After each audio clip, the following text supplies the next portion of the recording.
नमस्कार। 1885 में एक ऐसी पार्टी की स्थापना हुई थी जिस पार्टी के बदौलत जिस तरह से कहा जाता है जो अभी तक हम लोग जानते और समझते आए हैं, उसके स्तर से जो कुछ हुआ उसमें भारत को आज़ाद कराने में काफ़ी मदद मिली। लेकिन कुछ सालों से इस तरह के कार्य किए जा रहे हैं या इस तरह के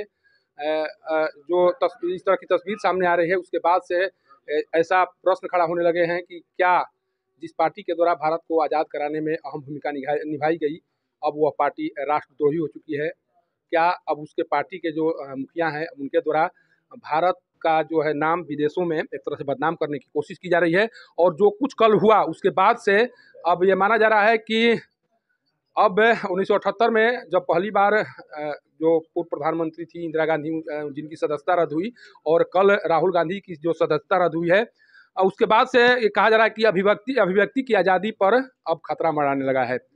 आज कांग्रेस के द्वारा यहाँ पर जो पार्टी कार्यालय है सासाराम में, वहाँ पर मंथन किया जा रहा है, विचार किया जा रहा है, बैठक आयोजित की जा रही है।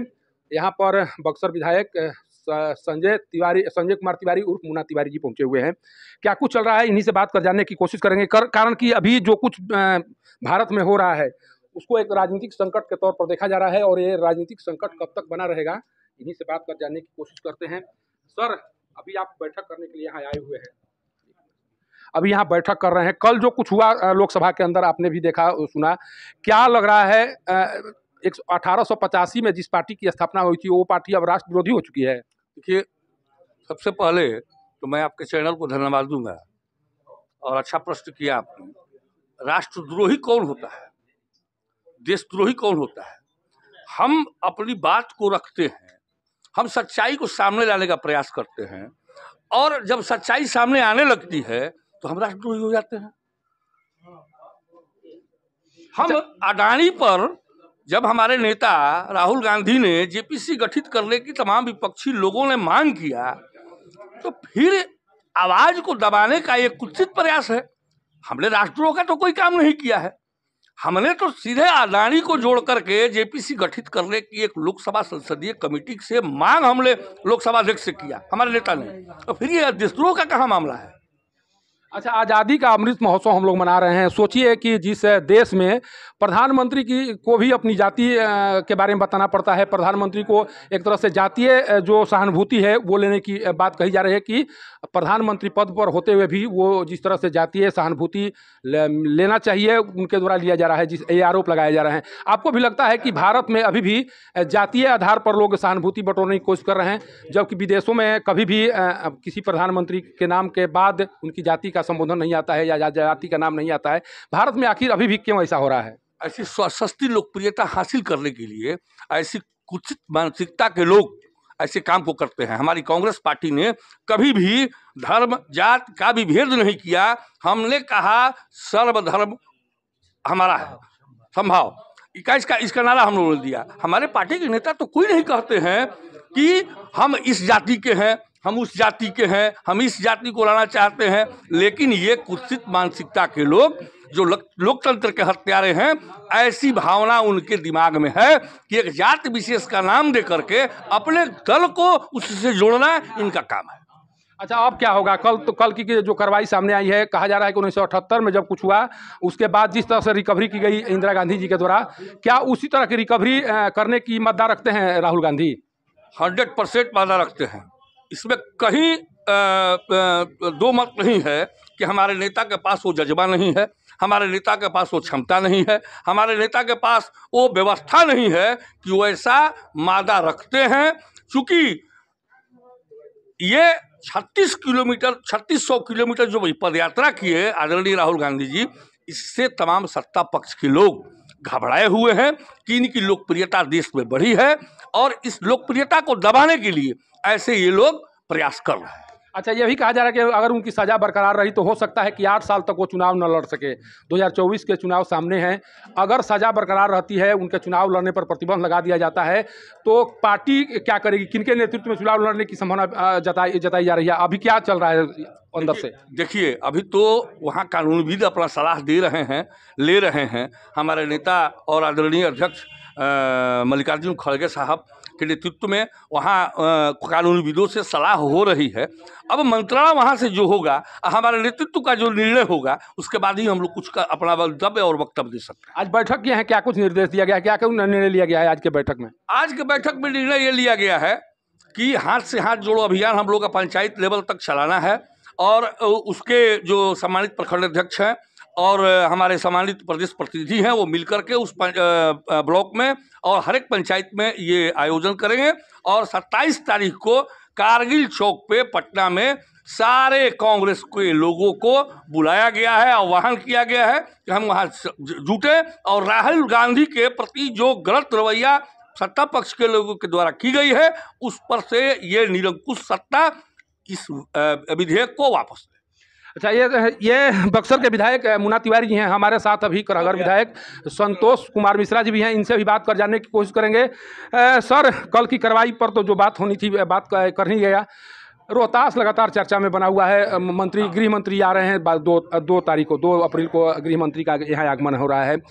क्या लग रहा है रोहतास में जिस तरह से महागठबंधन की जीत हुई, भाजपा का एक तरह से नामो निशान मिट गया रोहतास में, कहीं रोहतास में पार्टी को जिंदा करने की कोशिश तो नहीं हो रही है? क्या उनके आने का मकसद क्या समझा जाए? चूँकि जिस शिलालेख की आज़ादी की बात कही जा रही है वो महागठबंधन के कार्यकाल में आज़ाद हुआ है। पहले भी यहाँ पर भाजपा की सरकार थी, एनडीए की सरकार थी, उस कार्यकाल के दौरान यहाँ पर शिलालेख को आज़ाद नहीं कराया गया। यहाँ पर गृह मंत्री का आगमन को किस रूप में देखा जाए? नहीं, किसको आज़ाद नहीं कराया जाए? अशोक जो लघु शिलालेख है, जो चंदन पहाड़ी पर जो लघु शिलालेख है, उसी के जश्न को मनाने के लिए शायद यहाँ पर आ रहे हैं केंद्रीय गृह मंत्री अमित शाह जी आ रहे हैं। इतना दिनों तक आज़ाद नहीं कराया गया, महागठबंधन के कार्यकाल में आज़ादी मिली। जो अभी गृह मंत्री जी आ रहे हैं, उनका मकसद क्या समझा जाए? नहीं, इसमें शिलालेख की आज़ादी की बात कहाँ आती है? किसने कहा कि शिलालेख, अशोक सम्राट का जो शिलालेख हम लोगों को वहाँ चंदन शहीद पहाड़ी पे मिला था, क्यों आज़ाद नहीं था? वो तो शुरू से ही आज़ाद था। और स्वेच्छा से जिन लोगों की मज़ार है, जो बाबा की चंदन शहीद पीर बाबा की जो मज़ार है, वहाँ तो किसी दूसरे पक्ष का कोई विरोध भी नहीं था उसको लेकर। उन लोगों ने, उस कमेटी ने स्वेच्छा से यहाँ के जिला पदाधिकारी को वो समर्पित किया वो शिलालेख, उसको रंगवा कर पुतवा कर। ये कहाँ, ये नया तरह शिलालेख की चाबी एक समुदाय विशेष के पास थी, अब जाकर वो पुरातत्व विभाग के हैंडओवर किया गया है। पुरातत्व विभाग को हैंडओवर कोई एक व्यक्ति नहीं करता है। पुरातत्व विभाग, एक बात आप जान जाइए कि पुरातत्व विभाग बहुत ही इसमें उसको फ्रीडम है। वो किसी चीज़ को, ऐसा कोई ऐतिहासिक या पौराणिक चीज़ कोई मिलती है तो उसको अक्वायर कर सकता है वो अपने आधार पर। इसकी जानकारी ऐसा नहीं था उन लोगों को। हो सकता है कि उन लोगों को भी ना पता हो कि वो किस तरह का शिलालेख है। हाँ भाई, वो स्वाभाविक रूप से मुस्लिम समुदाय के लोग थे। मान लीजिए आप कह रहे हैं तो चंदन शहीद पीर की पहाड़ी पर वो मज़ार पीर बाबा की अवस्थित है, वहाँ उस शिलालेख के बारे में हो सकता है उन्हें कम जानकारी हो, उनको जानकारी नहीं थी। जो कमेटी वहाँ कार्यरत थी, चाबी स्वाभाविक रूप से उसी के बारे में रहेगी, और उन्होंने खुद ही समर्पित किया जिला पदाधिकारी को। यहाँ ये कुछ महीनों पहले की बात है, जब नगर निगम का चुनाव घोषित हुआ था, इसमें जानबूझकर उस स्थानीय निकाय के चुनाव को लेकर ये एक नया मुद्दा गढ़ा गया कुछ शरारती तत्वों द्वारा, और वो और कोई नहीं थे, यही भाजपा के लोग थे। और आपने जो अभी बात कही कि गृह मंत्री अमित शाह का प्रोग्राम होने वाला है, कार्यक्रम होने वाला है, चाहे जिस परिप्रेक्ष्य में हो कार्यक्रम, आप ये तब स्वीकार न कर रहे हैं कि इसका मतलब कि उनका सुपड़ा साफ हो गया था इन चारों जिला से, इस पूरे शाहबाद प्रक्षेत्र से। इसका मतलब कि भाजपा नगण्य थी हमारे जिला में या अन्य जिलाओं में। तो अब पहले जगदीशपुर गए, अब यहाँ आ रहे हैं, क्या संदेश देंगे? और महागठबंधन एक है, महागठबंधन में कोई विभेद नहीं है। महागठबंधन जिस प्रकार से 2020 में नवंबर में हमने इनका सुपड़ा साफ किया था, आने वाले 25 में भी वही कथा दोहराएगी महागठबंधन। अच्छा, अभी सम्राट चौधरी जी आए थे जो भाजपा के वर्तमान में अध्यक्ष बनाए गए हैं। उनका कहना है कि शेर शाह सूरी पथ का नाम हम लोग बदलेंगे और सम्राट अशोक पथ नाम दिया जाएगा उसका, जो कि हम लोग बहुत दिनों से जा रहे हैं कि ये शेर शाह सूरी पथ के नाम से जाना जाता है। रोहतास में जो ये नए बदलाव करने की कोशिश की जा रही है, इसे कैसे देख रहे हैं आप? देखिए, बदलाव, शेर शाह सूरी पथ का वो नाम बदल दें, हाँ, या सम्राट अशोक को कहीं लेते आए, हाँ उनका नाम रख दें। तो सम्राट अशोक भी हम लोगों के ये रहे हैं, आदर्श रहे हैं। तो उससे ये नाम बदलने से, संतोष मिश्रा का नाम है, संतोष कुछ कर दीजिएगा, कुमारे से कहिएगा, तो संतोष मिश्रा की एक अपनी पहचान है। शेरशाह सूरी ने जो अपनी पहचान बनाई हमारे ऐतिहासिक और पौराणिक हमारे ऐतिहासिक स्वरूप में, देश में जिस प्रकार की उसने पहचान बनाई शेरशाह सूरी ने, उस पहचान को नहीं हम हटा सकते हैं। और सम्राट अशोक का इस देश को, इस पूरे पाटलिपुत्र को, इस देश को समेटने में जो योगदान रहा, उसको हम नहीं बदल सकते हैं। उनको सड़क पर लगा के, उनको किसी चौक चौराहा पर खड़ा करके उनका नाम रख देने से ऐसा तो नहीं है कि उनकी महत्ता बढ़ जाएगी। ऐसा तो दिल्ली में आप जाइए, बहुत सारे सड़कों का नाम का बदलाव हो चुका है भाजपा के सत्ता में आने के बाद, मोदी जी के प्रधानमंत्री बनने के बाद। तो वो उनकी मर्जी है, वो जो करें, सत्ता में है। लेकिन जो हमारे महानतम, जो महान हमारे मार्गदर्शी रहे हैं, नेता रहे हैं, हमारे जो आदर्श रहे हैं, राजा महाराजा रहे हों, उनको लेकर कन्फ्यूजन, उनको लेकर विभेद उन लोगों के ही मन में हो सकता है। हम जैसे राष्ट्रभक्तों के मन में उन हमारे महापुरुषों को लेकर कोई विभेद नहीं है। अच्छा, कल की जो कार्रवाई हुई है राहुल गांधी के ऊपर, उसके बाद पार्टी अपने आप को किस तरह से असहज महसूस कर रही है? क्या लग रहा है पार्टी पुनः जो तेवर अभी कुछ दिन पहले यहाँ पर दिखाई पड़ा था और बिहार में दिखाई पड़ा था, अन्य जगहों पर दिखाई पड़ा था, उसी तरह का तेवर अभी भी बरकरार रह पाएगा या उसमें गिरावट आएगी? मैं 2 ही 3 संदेश देना चाहता हूँ। हम कहीं से हतोत्साहित नहीं हैं, और हमारा नेता भी किसी प्रकार से हतोत्साहित नहीं है। आज भी हमारे नेता का प्रेस कॉन्फ्रेंस हुआ है और आज भी उस प्रेस कॉन्फ्रेंस में वो सच ही बोल रहा था। 2 बातें नोट कर लीजिएगा, जो कल जो फैसला आया, जो परसों फैसला आया और कल भी जो फैसला आया, 2 बातें खाली जान लीजिए, उसकी टेक्निकलिटी समझने की कोशिश करिए आप। जो मुकदमा दायर किया गया था, अभी हमारे आदरणीय मुन्ना भैया ने बताया, बक्सर विधायक जी ने बताया कि पूर्णेश मोदी वहाँ के एक विधायक थे, वहाँ मंत्री थे उस सरकार में, गुजरात सरकार में। कर्नाटका में ये बयान राहुल जी का सामने आया था 2019 के चुनाव में।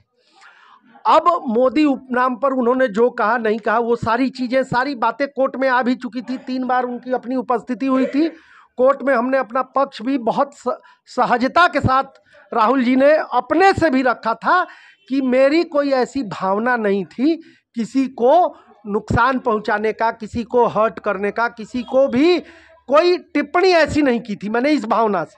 वो नीरव मोदी और मेहुल चोकसी और आपको ललित मोदी के ऊपर जो लोग सच में चोरी करते हुए, जिनका नाम आ गया चोरी करते हुए, जो पकड़े गए, वो भगोड़ा साबित हो गए, भाग गए। अब समझने की ज़रूरत है।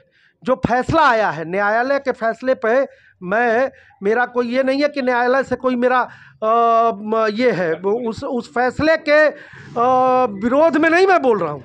ये वहाँ समझने की ज़रूरत है कि इस तरह के केस में, पहले तो ये मानहानि का केस था, पूर्णेश मोदी द्वारा वो निजी शिकायतकर्ता नहीं था।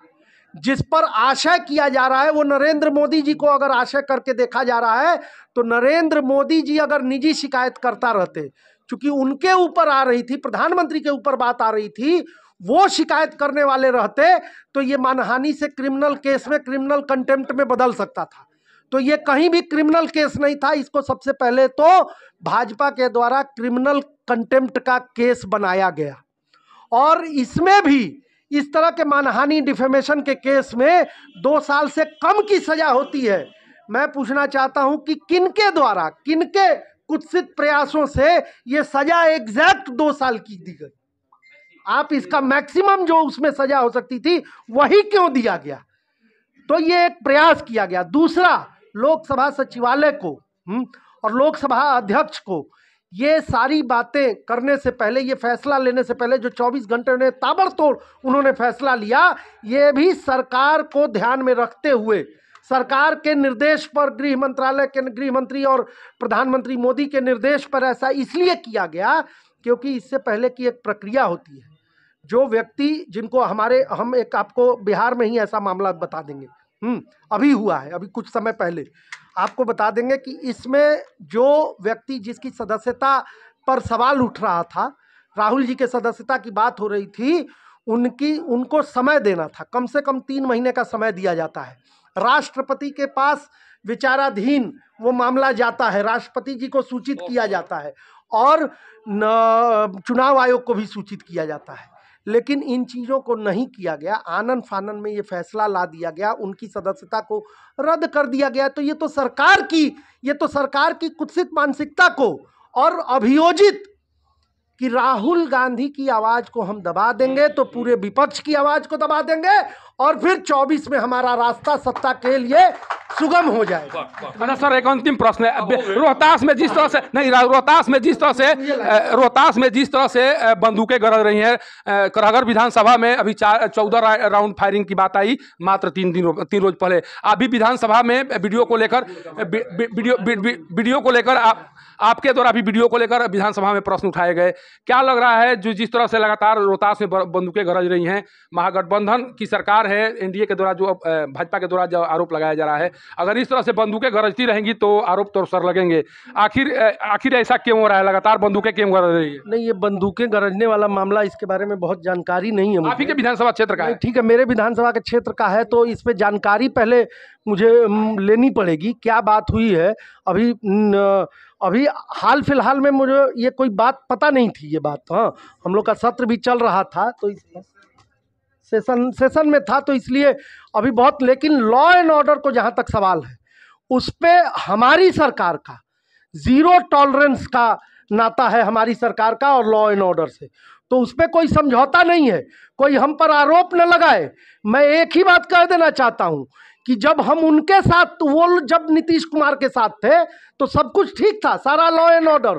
जब वो अलग हो गए, तो जब वो अलग होते हैं तभी क्यों ये लॉ एंड ऑर्डर की समस्या आती है? कांग्रेस के विधायक हैं और इन लोगों की दहाड़ इसलिए है कि अभी भी ऑप्शन बचा हुआ है और उन्हें लगता है, इन लोगों को लगता है कि राहुल गांधी की सदस्यता फिर से बहाल हो सकती है, कारण कि अभी हाई कोर्ट मामला जाएगा और हाई कोर्ट में हो सकता है कि इनके पक्ष में भी फैसला सुनाया जाए, और इसीलिए लगातार आवाज इन लोगों के द्वारा बुलंद किया जा रहा है। सोमवार से इन लोगों का प्रदर्शन होगा, जिस तरह से आंदोलन करने की तैयारी चल रही है वो भी देखने लायक होगा, कारण कि बड़े पैमाने पर आंदोलन की तैयारी चल रही है। लेकिन इतना तो तय माना जाएगा कि कांग्रेस के अंदर में जो भी कुछ चल रहा है उसे समझना होगा, और 2024 का जो चुनाव है इस संदर्भ में ये कार्रवाई को देखा जा रहा है। अब देखना यह होगा कि इस कार्रवाई का असर 2024 के चुनाव पर क्या पड़ता है और आने वाला समय कांग्रेस के लिए कितना मुश्किल भरा रहता है। सासाराम से पब्लिक न्यूज के लिए सत्येंद्र चौबे की रिपोर्ट।